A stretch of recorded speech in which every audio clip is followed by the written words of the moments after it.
For now. You know how to do those Yeah, at the bottom? oh yeah. Okay. Oh, It's I okay. think There we're you unmuted.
Thanks.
Good afternoon, everybody. Good afternoon. Good afternoon, Jim. Good afternoon, sir.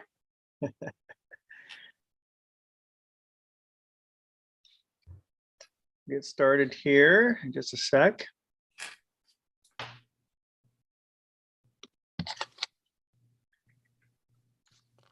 Jim, can you hear me? Got you, David. Okay, thank you. Oops, what happened?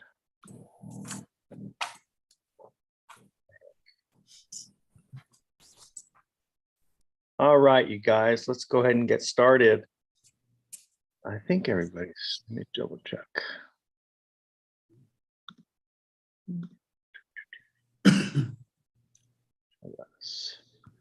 All right. And looks like we got most of the players here. All right, very cool. All right, you guys, I would like to call the Board Administration and Operations Committee meeting to order at 1 p.m. Thank you for joining the Board Admin and Ops Committee meeting today, Wednesday, January 11th, 2023. Before we begin with today's business, please ensure that you're in a quiet environment with no background noise, and please mute your device until called upon by the chair or the clerk to speak. Will the clerk please read the special notice? Yes, Chair. On September 16th, 2021, Governor Newsom signed Assembly Bill number 361 that amends and extends certain Brown Act requirements pertaining to telephonic conferencing of local government meetings through January 1st, 2024. As such, RTA has opted to conduct the January 11th, 2023 committee meeting via teleconference. Participants can participate via teleconference in each participant's own office or home area, which will not be made physically accessible to the public. Okay, for today's meeting, we take roll call, please. City of Corona. Here. City of Harupa Valley. Here. City of Moreno Valley. Here. City of Marietta. Here. City of Riverside. Here. City of San Jacinto. County of Riverside District 1 Here. and County of Riverside District 3. Here. Chair, you have a quorum. Members, please remember to remute your devices. All right, thank you. Will the clerk please take attendance of RTA staff? Yes, Chair. Kristen Warsinski. Here. Charlie Ramirez. Here. Tom Franklin. Here. Laura Camacho. Here. Rick Kazarowski. Here. Jim Neepkins. Here. Melissa Blankenship. Here. Mike Johnson. Here. Albert Jimenez. Here. Jennifer Nguyen. Here. Audrey Gill. Here. And Brad Weaver. Here. Thank you, Chair. All right, thank you. Next is item 3, which is public comments for non-agenda items. Will the clerk please read the directions for public comments?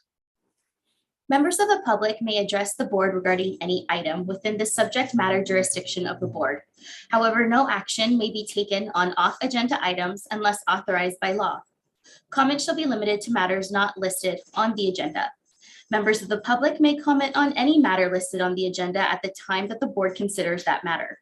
Each person's presentation is limited to a maximum of 3 minutes. Has the clerk received any requests in writing? No, Chair, I have not. Is there anybody on the line that would like to make comments on items not listed on the agenda? Hearing none, the public comments portion for the items not listed on the agenda is now closed. Moving on to item 4. Approval of minutes from the December 7th, 2022 Admin and Ops Committee meeting. Does any committee member have any comments or corrections? Is there somebody, Dave, you got something? Yes, I do, Chair. Yeah, go ahead, sir. I was absent, so I have to abstain from that. Okay, thank you. Do I have a motion to approve? District 3 moves. District 3, second from somebody? Corona will second. All right, we got District 3 and Corona. Will the clerk please take a roll call vote? Yes, Chair. City of Corona, Yes. City of Rupa Valley, Yes. City of Moreno Valley, Abstain. City of Marietta, Yes. City of Riverside, Yes. County of Riverside District 1, Yes.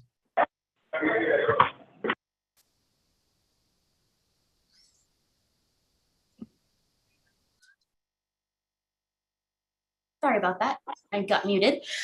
County of Riverside District 3. Yes. Right. And just to make sure, I want to make sure, City of San Jacinto, did we join late? Okay, good to go. So that's 6 yeses and 1 abstention. All right, thank you. Okay, let's see. Item 5, consent calendar. All items on the consent calendar will be approved by one motion, and there will be no discussion on individual items unless a board member or member of the public requests a specific item to be pulled from the calendar for separate discussion. Does any committee member wish to pull an item for discussion? Seeing, hearing none. Has the clerk received any requests in writing on this item? No, Chair, I have not. All right, does anybody on the line wish to pull an item for discussion? Hearing none, do I have a motion to receive and file items 5A and 5B? District 3 moves. Second, Marina Valley. Second. Okay, we got District 3 in Moreno Valley. Thank you so much. Will the clerk please take a roll call vote? City of Corona, Yes. City of Rupa Valley, Yes. City of Moreno Valley, Yes. City of Marietta, Yes. City of Riverside, Yes. County of Riverside District 1, Yes. and County of Riverside District 3. Yes. Chair, that's all yeses. All right. Item 6 is authorization to issue a sole source purchase order to Genfair LLC for 2 fast fare fare box receivers and 2 fast fare fare box vaults. Melissa Blankenship will present. Thank you. Good afternoon, Chair Steiner and members of the committee. My name is Melissa Blankenship, and I'm the Director of Contracts for the agency. The item before you is authorization to issue a sole source purchase order to Genfair LLC for 2 fast fare box receivers and 2 fast fare fare box vaults. Fares that are collected from passengers on our buses are deposited into a fare box, which transports the money into a cash box that is inside the fare box. At the end of each day, each cash box is removed from the fare box and placed into a receiver with a locking door. The receiver opens the cash box and drops the fares into a vault for safekeeping until the money is picked up by an armored truck. This process helps to ensure that funds are kept safe and secure until they are deposited. The agency is looking to replace 2 fare box vaults for the agency's contracted fixed route transportation provider, Empire Transportation. The current vaults used by Empire are more than 20 years old, have been repaired multiple times, and have far exceeded their useful life and need to be replaced. Additionally, the agency is looking to add 2 spare fare box receivers, one for the Riverside location and one for the Hemet location. The 2 spare receivers will be utilized during periods of required maintenance and repairs so that probing and vaulting operations at both facilities can continue uninterrupted. As a public agency and recipient of Federal Transit Administration funds, staff strives to maximize full and open competition in all procurements. Generally, this is accomplished through a variety of procurement methods, such as micro purchases, small purchase procedures, sealed bids, or competitive proposals. However, the uniform guidance provides for the use of non-competitive or sole source procurements in instances when the award of a contract is infeasible under normal procurement methods, and at least one of the following circumstances applies. A, the item is only available from a single source. B, there is a public emergency that will not permit a delay resulting from competitive solicitation. C, the recipient receives FTA authorization for non-competitive negotiations. Or D, after solicitation of a number of sources, competition is determined inadequate. The GenFare vaulting and receiving equipment, which is utilized to remove currency from the fare boxes, is proprietary equipment, and it can only be sourced through GenFare. Since no competition exists, this procurement is being handled as a sole source per FTA guidelines. GenFare provided a quote in the amount of $131,552, which includes parts, installation, delivery, and sales tax.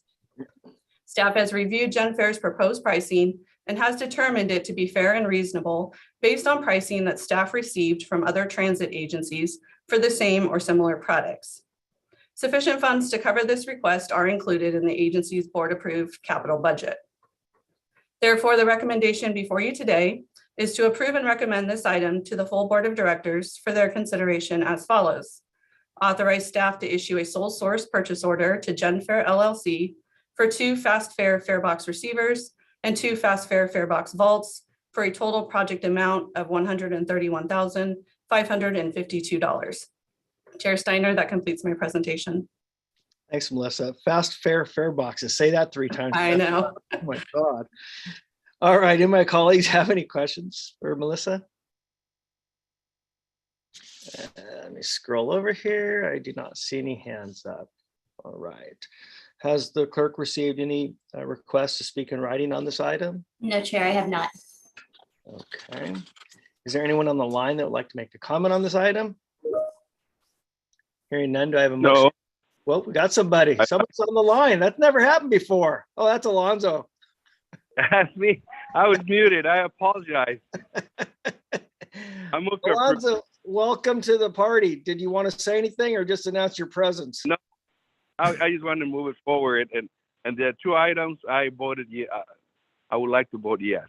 Okay, we'll put that in the record. Thanks, Alonzo. Do I have a second? Thank Moreno Thank Valley. you, Chairman.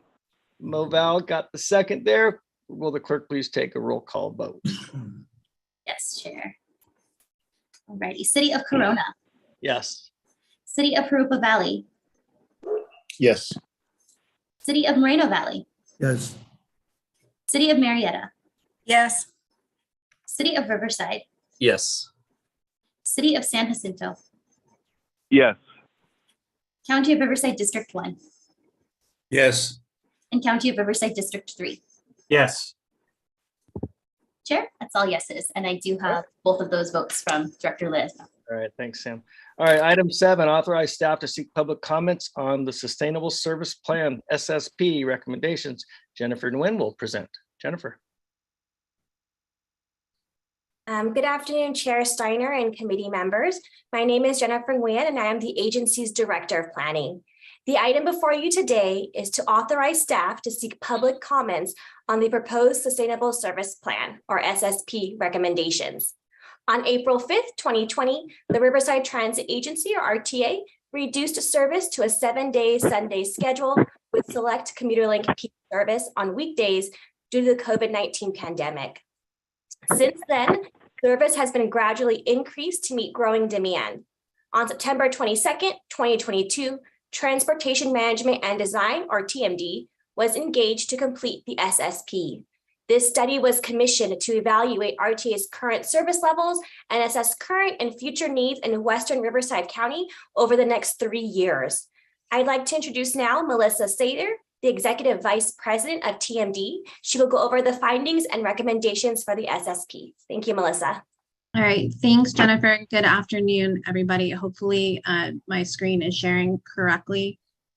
Is that okay? Great. Looks good.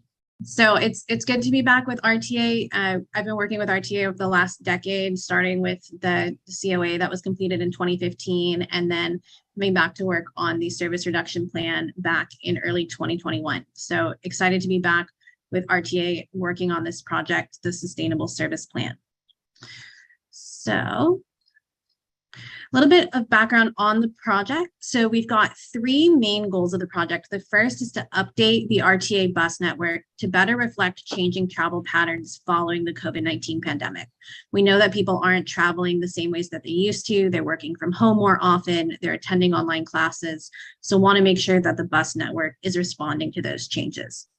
Second is to evaluate the performance of RTA services to see where schedules and routes can be changed to help people get to where they need to go. And third is to make any changes necessary to support a move to a zero emission bus fleet. In terms of the project timeline, so over the fall, we completed phase 1, which involved extensive data collection and analysis of existing conditions, looking at ridership data, performance data, travel pattern data. We also conducted our first round of public outreach events, which you'll hear a little bit about later, collecting information from the public and riders about the changes they would like to see. Right now, we are in phase 2, the development of recommendations. So we've put together a draft service plan, and with approval from the board, we will be taking this plan out to the public at the end of the month and in early February to get their feedback on proposed changes. Finally, our third phase is in March of this year. The goal is to present a final service plan to the board in March. A little bit of background about where we are. So right now, ridership is at the highest that it's been since the start of the pandemic, about 60% of pre-pandemic levels. We know that overall, across all modes, people are making fewer trips than before, as mentioned earlier, due to increased working from home, more flexible work schedules, more shopping online, and other factors similar to that. You can see in the chart on the right, this shows monthly ridership on RTA services going back to 2017. You can see the drop when the pandemic started in April of 2020. And then you can see that, year over year, ridership has been steadily increasing back to pre-pandemic levels. So right now, service is already pretty streamlined. There was a lot of effort done with the 2020 service reduction plan to scale service levels with rider demand. So there are limited opportunities to improve service without reducing service somewhere else, but we also recognize that we want to make improvements in order to regain some more of the ridership. So in the fall, we conducted an extensive community outreach effort. We had an onboard rider survey where we had surveyors on every single one of RTA's routes. We collected over 1,000 responses from current riders. We also conducted a non-rider community survey through phone, text, and email of residents all over Western Riverside County, and we collected over 1,100 responses. We held 2 virtual public meetings and 1 stakeholder meeting where we shared information about the project and had poll questions similar to some of the questions we asked in the surveys. So what we heard from the riders, we heard that the most important service improvement is better frequency of service. So 47% of riders said that this was the most important factor to them when choosing whether or not to use public transit, followed by buses arriving and departing on time and affordable fares. We also found that the morning is the most important time of day to invest in more frequency. 57% of respondents said that they wanted more frequency between 4 and 9 a.m. And finally, 73% prefer a 10-minute walk to a route that comes every 30 minutes compared to a 5-minute walk to a route that comes every 60 minutes, showing that people are willing to walk a little bit farther to access service that comes more frequently. In terms of non-riders, we found that 32% would be willing to try RTA in the future, and that 57% of former riders would be willing to use RTA service again. Some of the top improvements that were most likely to encourage use of RTA are more direct service and fewer transfers, improving safety, and having more routes operating every 15 minutes all day. And finally, the major reason that people said they would ride RTA over driving was to save money on gas for a car and to avoid traffic. So taking some of these lessons learned from non-riders, we can understand, how to make some service improvements that may attract more people to the system. So we had 7 principles that we followed when coming up with some new ideas for network design.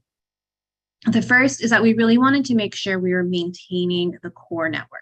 So combined routes 1 on Magnolia Avenue, 16 between UCR and Moreno Valley, and 19 on Paris Boulevard between Moreno Valley Mall and Paris Station Transit Center.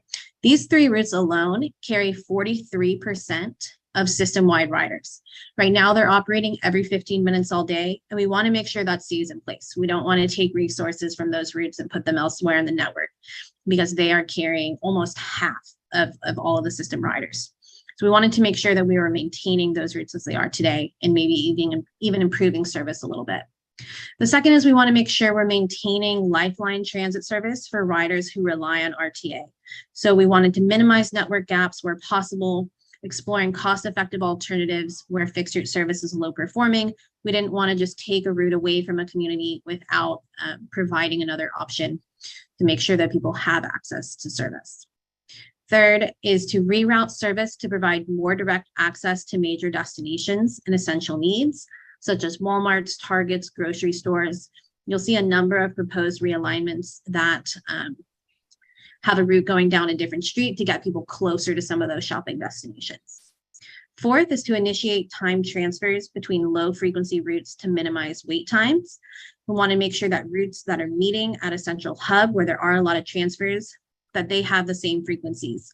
If you're trying to connect from a route that operates every 70 minutes to one that operates every 60 minutes, it's impossible to make those time together every single trip.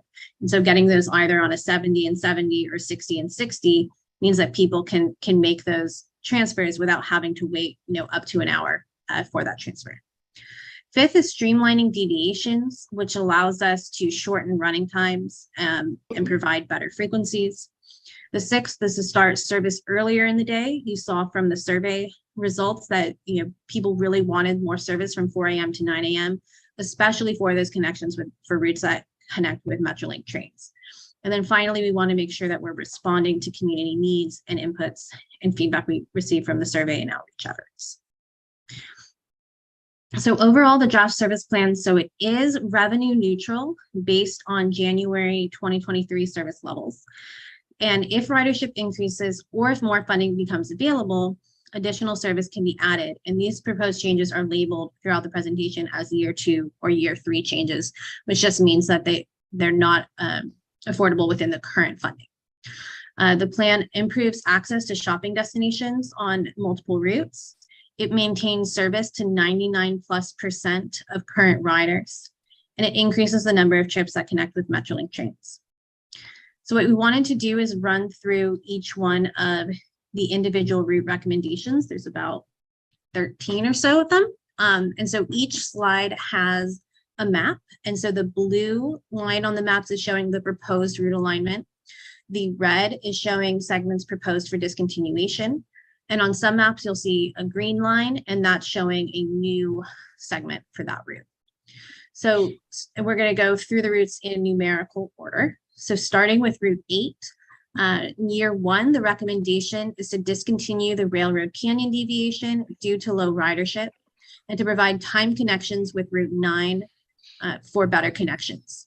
And then in year 2, to improve the frequency to 60 minutes. It's currently operating about every 70 minutes right now, and to have a new transfer location with Route 9 at Walmart instead of at the outlet. For Route 9, the year 1 recommendation is to provide time connections with Route 8 for better transfers. And then in year 2, to discontinue service to the outlet mall.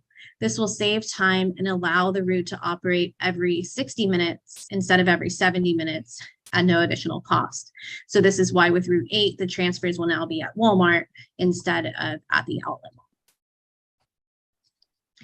For Route 11, the recommendation is to discontinue the deviation shown here in red to Paris Boulevard And this will allow for frequency improvements from 70 to 60 minutes, which also allows for improved transfers at Moreno Valley Mall. Route 12 is to discontinue the deviation to Rivera Street and Garner Road and to shorten the northern turnaround to Chase Road, just to improve running time and reliability.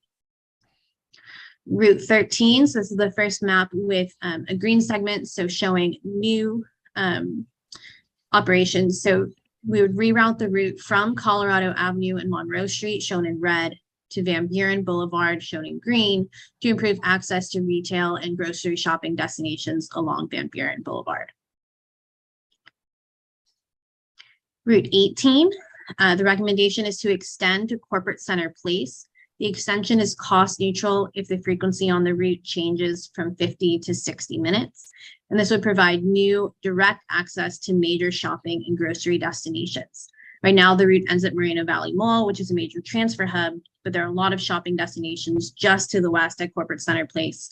So the goal is to extend the route to provide riders with direct connections to those shopping centers. Route 21, recommendation is to add earlier morning service in order to connect with Metrolink trains at the Yoruba Valley Pedley Metrolink station. Route 30 has a similar recommendation, is to add additional morning service to connect with those Metrolink trains. And then year 2 for Paris, the recommendation is to replace with a microtransit zone. Most of the demand right now on the fixed route service is to the high school.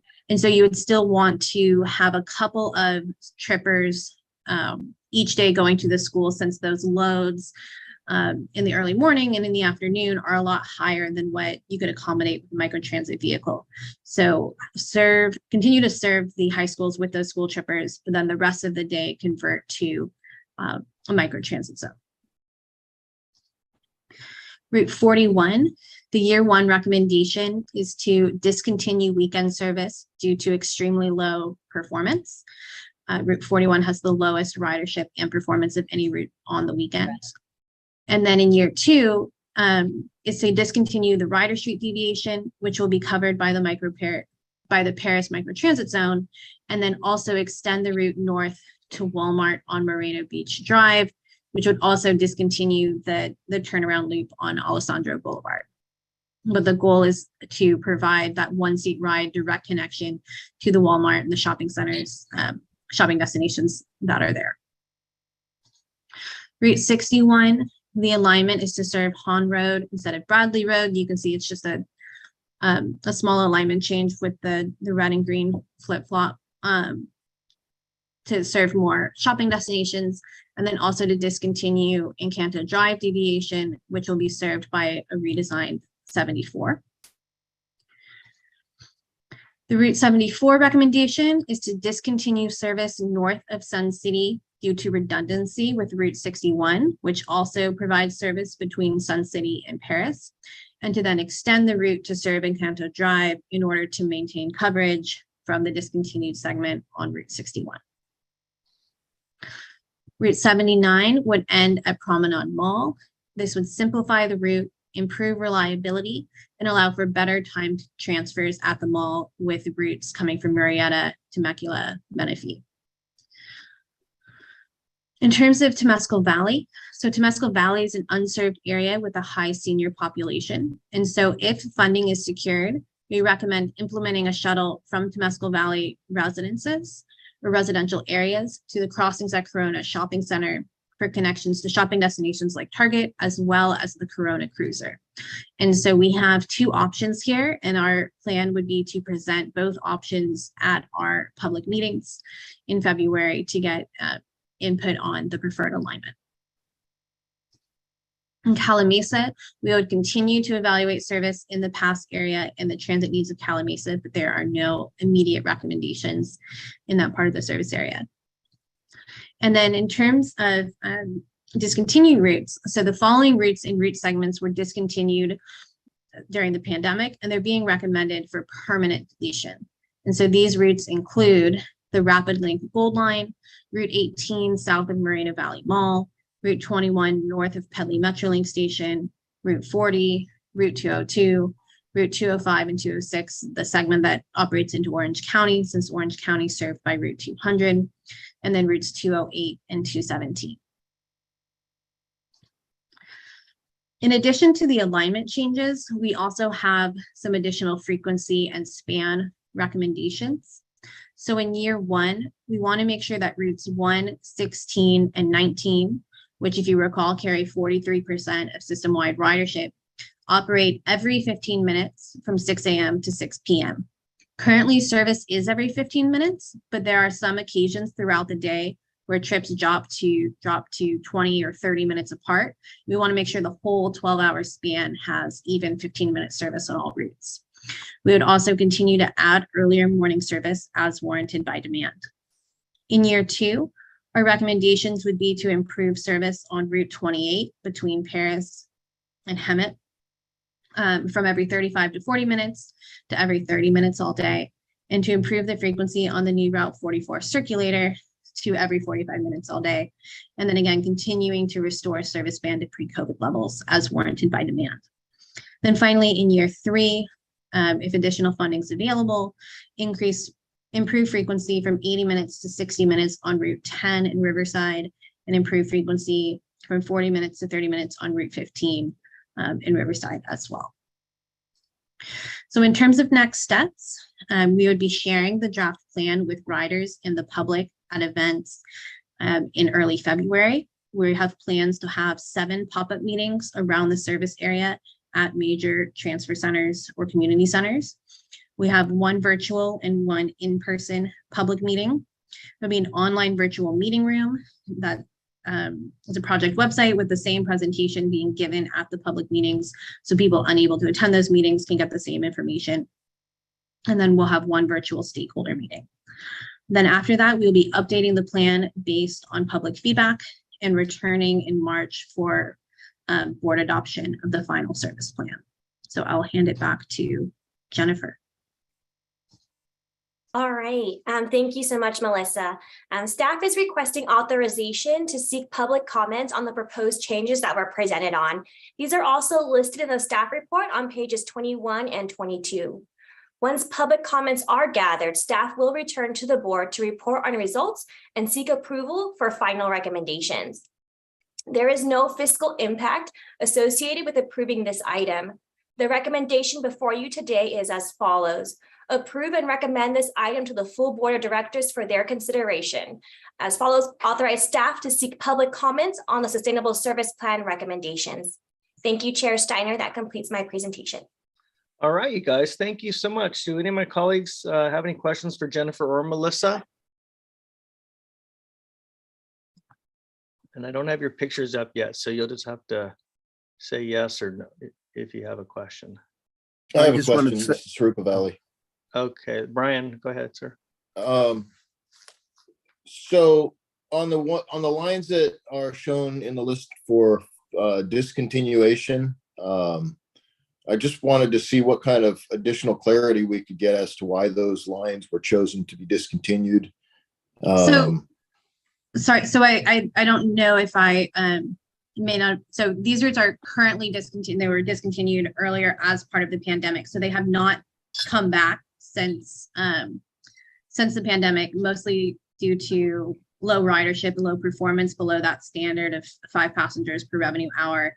And these were the recommendations that came out of the service reduction plan back in 2021.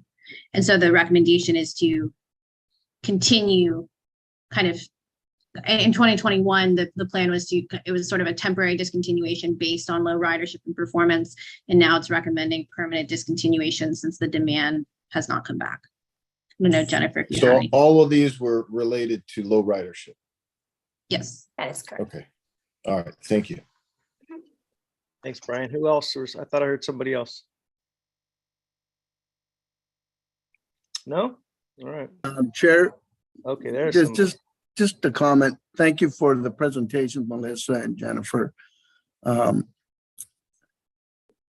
It looks like they were getting stronger and stronger out there, and eventually, hopefully, some of these lines have been deleted. Hopefully, they'll come back in service within the year or so. But Thank you, Jennifer and Melissa, for your well-prepared presentation. Thank you. Thank you. Any other comments? All right, has the clerk received any requests to speak in writing on this item? No, Chair, I have not. All right. Is there anyone on the line that would like to make a comment on this item? Hearing none, do I have a motion to approve?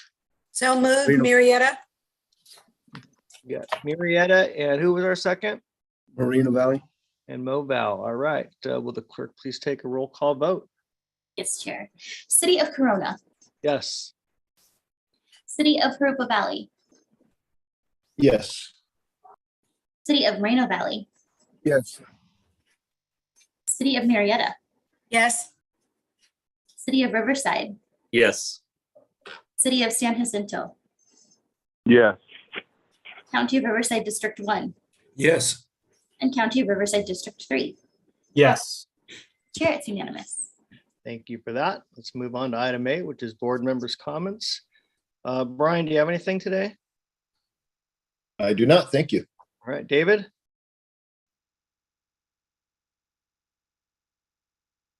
Oh, David, nothing, buddy? All right, we'll assume that means nothing. Cindy? Can you guys hear me right now? I said, no, I don't have any comment, but it's Oh, there nice you to see everybody. Nice to see you, Cindy. I think we just locked up there for a second. So. All right. That's technology at its best. Yes, it sure is. That's why I like making these meetings fast. All right, what about you, Steve? Nothing for me, Chair. Thank you. All right, Alonzo. Oh, Alonzo. All right, how about Jerry? Nothing for me, Mr. Chair. All right. Joe? No comments, Mr. Chair. All right, we'll assume Alonzo's voted yes. All right, you guys come on to Kristen, do you have any announcements? No, Chair, I don't. Oh my God. All right. I've cracked myself up. All right. The next board admin ops meeting will be on Wednesday, February 1st at 1 o'clock. And we are now adjourned at 1:34. Have a great day, everybody. Bye. Bye. Have a great day.